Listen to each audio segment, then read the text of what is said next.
I don't see a lot of value in digital video right now. And here's why. One is there's a promiscuous amount of players out there that are doing short form video. When I say short form, I'm talking like, 1 minute to, 15-minute videos.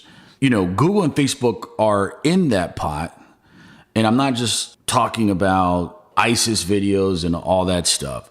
But as you know, Facebook right now, they're a partner with Jada Pinkett with her show. They're doing like custom shows. YouTube is doing, exclusive custom shows. It's just, to me, it seems like there's a glut of inventory out there, and it's really hard to differentiate from an ads perspective. I just think the digital space, it's crowded, and there's no real proof of a good margin, a net on average in the industry today. A lot of people have bet on it, but nobody's really printing decent margins that I'm aware of. I think the value of digital video is going to be some type of subscription in terms of, a Netflix, Hulu. They scaled those platforms, but who's going to scale kind of the new baby Netflixes or the baby Hulus? I think subscriptions are probably the place to bet. Part of this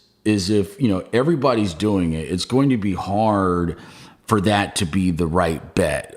We saw that with BuzzFeed, as you know, with a lot of the viral publishers. Everyone wants to be a viral publisher and everything goes bust. But I think for players looking out, you got to go where the scarcity is in terms of, everybody's going BuzzFeed, everybody's going viral, but nobody was going towards a New York Times subscriptions model where they were building $1 billion subscription business, people paying every month for the content.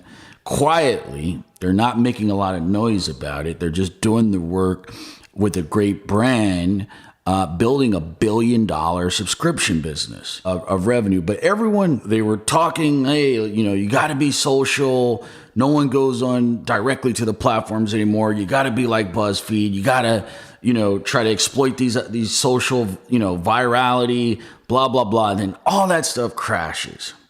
Nobody was going towards the vegetable segment of the market in terms of subscriptions, healthy, sustainable, people paying every month. Everyone's going towards the crack, spending a lot of money on Facebook, gaming, social, YouTube, and all that stuff crashed on a lot of folks who bet on those segments. Now, when you look at the marketplace for subscriptions, you're seeing some examples of success. That's where you're seeing actual cash flow and profits. Do you agree that subscriptions is going to be a bigger thing going forward and a healthier thing for media companies to invest in? Yeah. No, I'm just trying to process it because you're making it good. No, I was just thinking through because I think when you asked the question, and I talked to it, I think we were looking at it from different angles. So when you asked me the question, I was thinking you were talking about it from an advertiser's point of view, because I think there's this is a three-legged stool. Yeah, so you got the publisher side. Obviously, that's your eye. You know what I mean? That's where you're always going to look at stuff generally.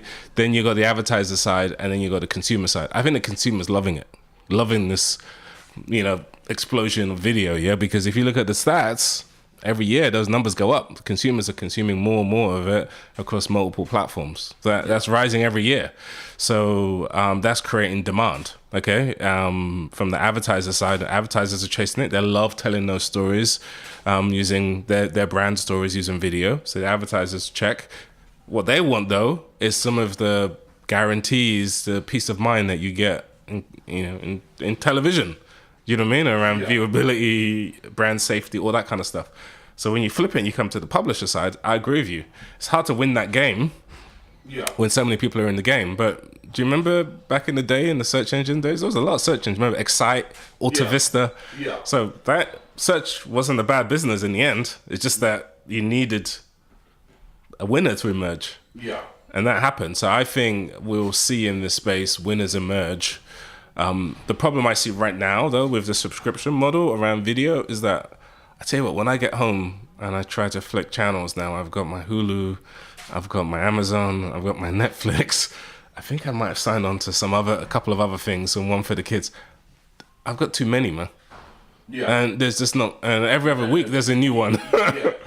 I can't really see that level of. We're gonna have like 6, 7. No, I can't see that, man. I mean, I struggle to manage what I've got, and every other week there's a new one I find interesting, but maybe not interesting enough to keep for long. That's my view. So yeah, I'm bullish on subscriptions. I feel that a winner will emerge, but I think, video everywhere and anywhere in a cleaner, more pristine environment is going to be big for everybody.